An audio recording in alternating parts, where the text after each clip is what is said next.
But first, what does a moral story mean?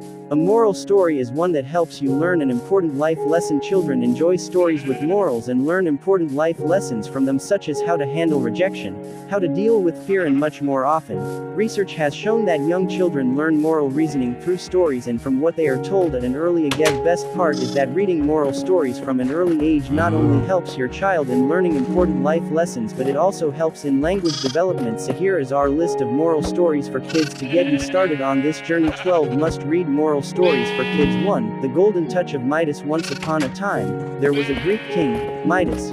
He was very rich and had lots of gold. He had a daughter, who he loved a lot. One day, Midas found an angel in need of help. He helped her, and in return she agreed to grant a wish. Midas wished that everything he touched would turn into gold. His wish was granted. On his way home, he touched rocks and plants and they turned into gold. As he reached home, in excitement he hugged his daughter, who turned into gold. Midas was devastated and he had learned his lesson. Upon learning his lesson, Midas asked the angel to take his wish away. Moral of the story: greed is not good for you. Be content and satisfied to lead a happy and fulfilling life. 2. The Tortoise and the Hare. This is an extremely popular story about a hare and a tortoise. The hare is an animal that is known to move quickly, while a tortoise is one to move slowly. One day, the hare challenged the tortoise to a race simply to prove that he was the best. The tortoise agreed. Once the race began, the hare was easily able to get a head start.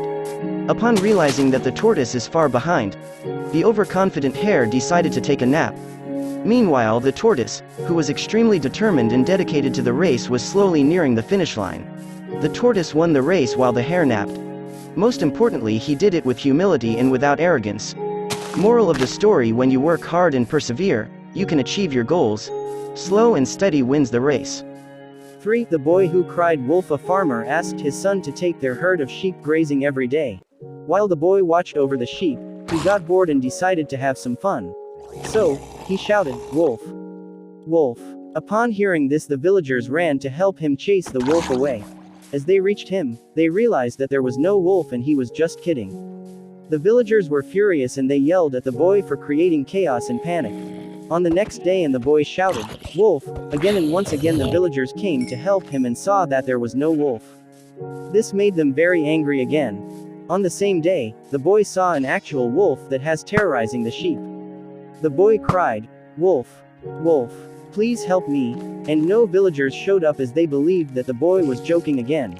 Moral of the story: don't play with people's trust. When it matters the most, they won't believe you. 4. The Three Little Pigs. 3 little pigs was sent out into the world by their mother to learn. The 3 pigs all decided to build a house on their own. The first pig built a house of straw because he didn't want to put in a lot of effort and was lazy. The second pig was a little less lazy than the first and he made a house of sticks. The third pig was hardworking and he put in lots of effort and built a house of brick and stone. One day a wolf came to attack them. He huffed and puffed and blew the house of straw. He then huffed and puffed and blew the house of sticks. He huffed and puffed at the house of bricks, but eventually was out of breath and left. Moral of the story: always work hard and it will pay off. Don't try to take shortcuts to make things work. 5. The Fox and the Stork. Once there was a fox and a stork. The fox was selfish, but he decided to invite the stork for dinner.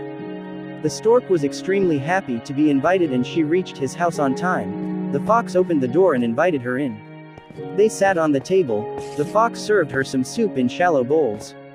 While the fox licked up his soup, the stork couldn't drink it because she has a long beak and the bowl was too shallow.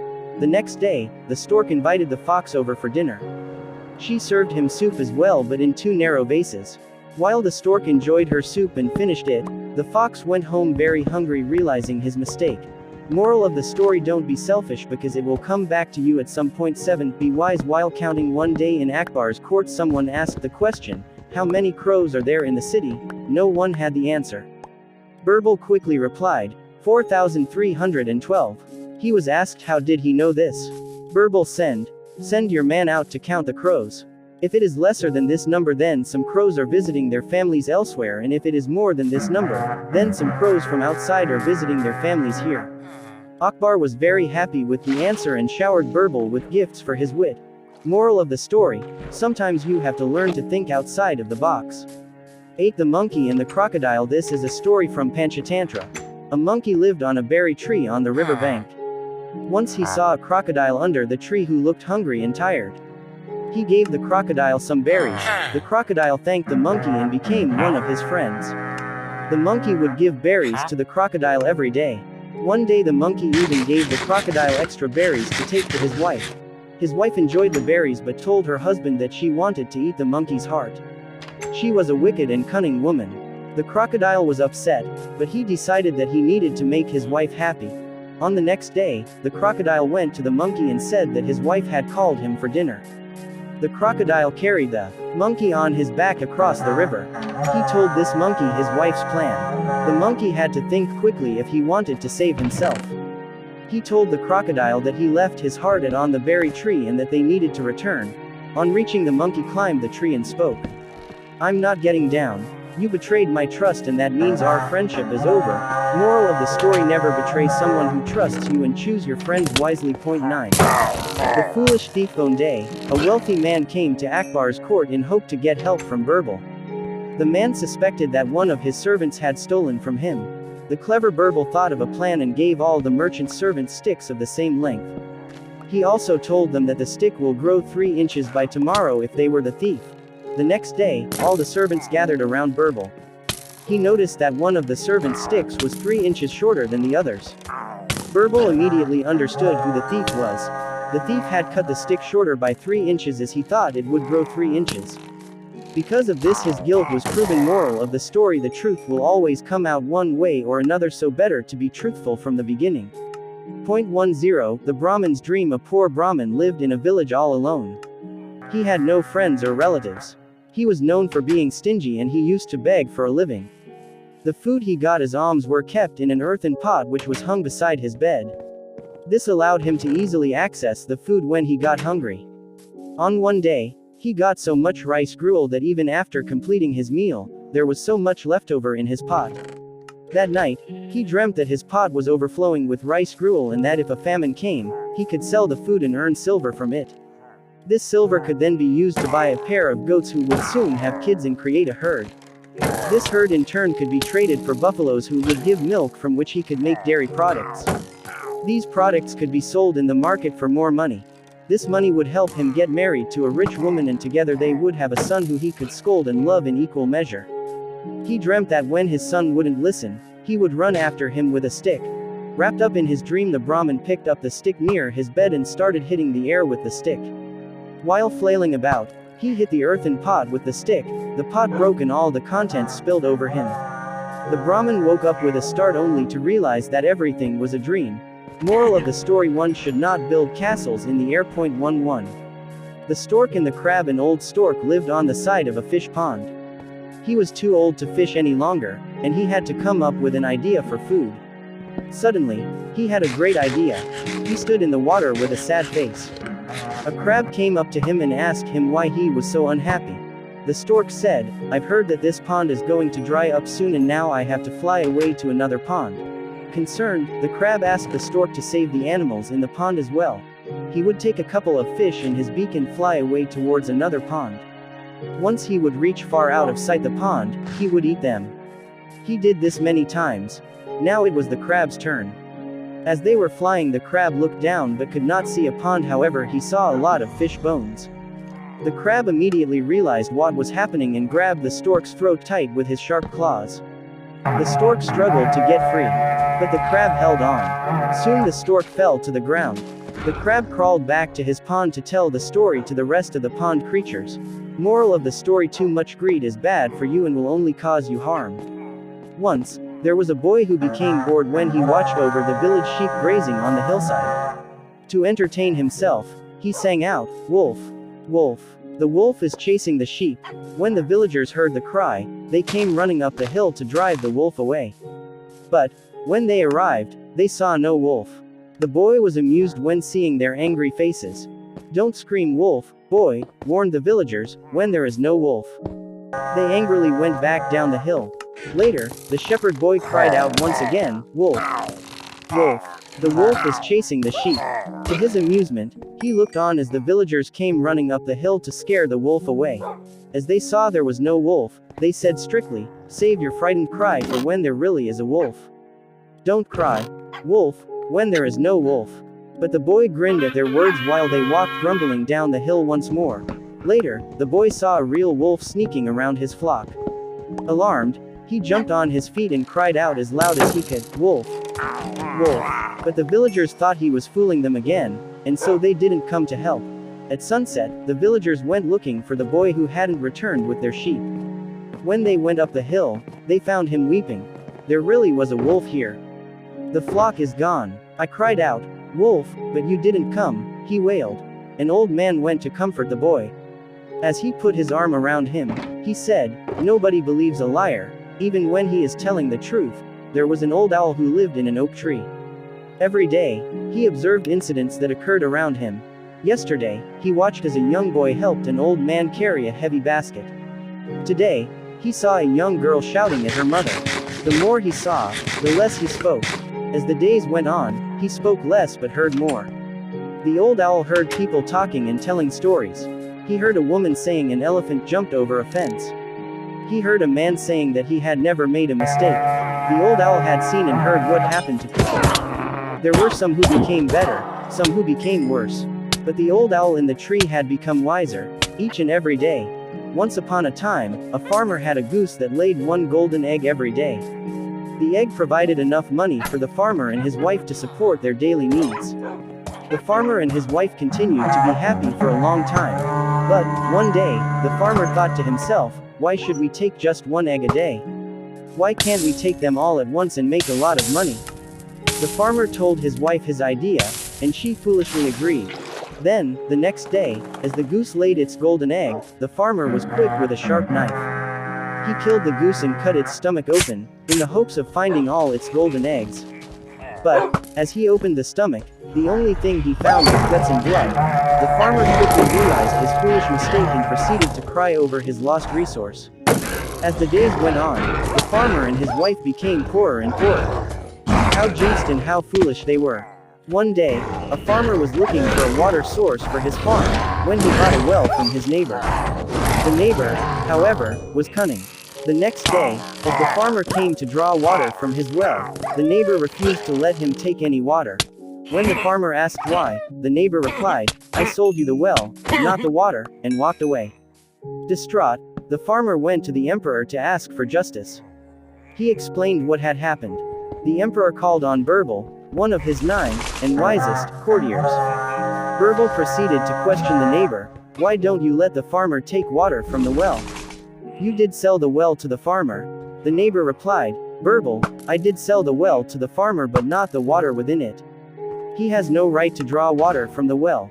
Birbal said, "Look, since you sold the well, you have no right to keep the water in the farmer's well. Either you pay rent to the farmer, or take it out immediately." Realizing that his scheme had failed, the neighbor apologized and went home. Elephant and giraffe, the moral friends, come in every shape and size. A lone elephant walked through the forest, looking for friends. She soon saw a monkey and proceeded to ask, "Can we be friends, monkey?" The monkey quickly replied, "You are big and can't swing on trees like I do, so I cannot be your friend." Defeated, the elephant continued to search when it stumbled across a rabbit. She proceeded to ask him, "Can we be friends, rabbit?" The rabbit looked at the elephant and replied, "You are too big to fit inside my burrow. You cannot be my friend." Then, the elephant continued until she met a frog. She asked, "Will you be my friend, frog?" The frog replied, "You are too big and heavy, you cannot jump like me. I am sorry, but you can't be my friend." The elephant continued to ask the animals she met on her way, but always received the same reply. The following day, the elephant saw all the forest animals run in fear. She stopped a bear to ask what was happening and was told the tiger was attacking all the small animals. The elephant wanted to save the other animals, so she went to the tiger and said, "Please, sir, leave my friends alone. Do not eat them." The tiger didn't listen. He merely told the elephant to mind her own business. Seeing no other way, the elephant kicked the tiger and scared him away. Upon hearing of the brave tale, the other animals agreed, "You are just the right size to be our friend." Peeling potatoes, the moral: we can choose how to respond in difficult situations. Asha was getting frustrated and tired of life, so she asked her father what to do. Her father told her to bring an egg, 2 tea leaves, and a potato. He then brought out 3 vessels, filled them with water, and placed them on the stove. Once the water was boiling, he told Asha to place the items into each pot and keep an eye on them. After 10 minutes, he asked Asha to peel the egg, peel the potato, and strain the leaves. Asha was left confused. Her father explained, each item was placed into the same circumstance, boiling water. See how each responded differently. He continued, the egg was soft, but is now hard. The potato was hard, but is now soft. And the tea leaves, they changed the water itself. The father then asked, when adversity calls, we respond in the same manner as they have. Now, are you an egg, a potato, or tea leaves? Needle tree. The moral: it's important to be kind, as it will always be rewarded. Once, there were 2 brothers who lived at the forest's edge. The oldest brother was always unkind to his younger brother. The older brother took all the food and snatched all the good clothes. The oldest brother used to go into the forest in search of firewood to sell in the market. As he walked through the forest, he chopped off the branches of every tree, until he came upon a magical tree. The tree stopped him before he chopped its branches and said, "Oh, kind sir, please spare my branches. If you spare me, I will provide you with golden apples." The oldest brother agreed but was feeling disappointed with how many apples the tree gave him. Overcome by greed, the brother threatened to cut the entire tree if it didn't provide him with more apples. But, instead of giving more apples, the tree showered him with hundreds of tiny needles. The brother fell to the ground, crying in pain as the sun began to set. Soon, the younger brother became worried and went to search for his older brother. He searched until he found him at the trunk of the tree, lying in pain with hundreds of needles on his body. He rushed to him and started to painstakingly remove each needle with love. Once the needles were out, the oldest brother apologized for treating his younger brother so badly. The magical tree saw the change in the older brother's heart and gifted them with all the golden apples they could need. Jars of milk. The moral: no good deed goes unrewarded. There once was a poor boy who spent his days going door to door selling newspapers to pay for school. One day, as he was walking his route, he started feeling low and weak. The poor boy was starving, so he decided to ask for food when he came to the next door. The poor boy asked for food but was denied every time, until he reached the door of a girl. He asked for a glass of water, but seeing his poor state, the girl came back with a glass of milk. The boy asked how much he owed her for the milk, but she refused payment. Years later, the girl, who was now a grown woman, fell sick. She went from doctor to doctor, but no one was able to cure her. Finally, she went to the best doctor in town. The doctor spent months treating her until she was finally cured. Despite her happiness, she was afraid she couldn't afford to pay the bill. But, when the hospital handed her the bill, it read, "Paid in full, with a glass of milk."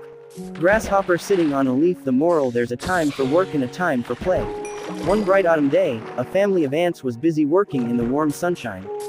They were drying out the grain they had stored up during the summer when a starving grasshopper came up. With his fiddle under his arm, the grasshopper humbly begged for a bite to eat. "What?" cried the ants, "haven't you stored any food away for the winter? What in the world were you doing all summer?" "I didn't have time to store any food before winter," the grasshopper whined. "I was too busy making music that the summer flew by." The ants simply shrugged their shoulders and said, "Making music, were you? Very well, now dance." The ants then turned their backs on the grasshopper and returned to work. Bundles of sticks tied with string. The moral: there's strength in unity. Once upon a time, there was an old man who lived in a village with his 3 sons. Although his 3 sons were hard workers, they quarreled all the time. The old man tried to unite them but failed. Months passed by, and the old man became sick. He asked his sons to remain united, but they failed to listen to him. At that moment, the old man decided to teach them a lesson, to forget their differences and come together in unity. The old man summoned his sons, then proceeded to tell them, "I will provide you with a bundle of sticks. Separate each stick, and then break each into 2. The one who finishes first will be rewarded more than the others." And so, the sons agreed. The old man provided them with a bundle of 10 sticks each, and then asked the sons to break each stick into pieces. The sons broke the sticks within minutes, then proceeded to quarrel among themselves again. The old man said, "My dear Sons, the game is not yet over. I will now give you another bundle of sticks. Only this time, you will have to break them together as a bundle, not separately." The sons readily agreed and then tried to break the bundle. Despite trying their best, they could not break the sticks. The sons told their father of their failure. The old man said, "My dear sons, see. Breaking every single stick individually was easy for you,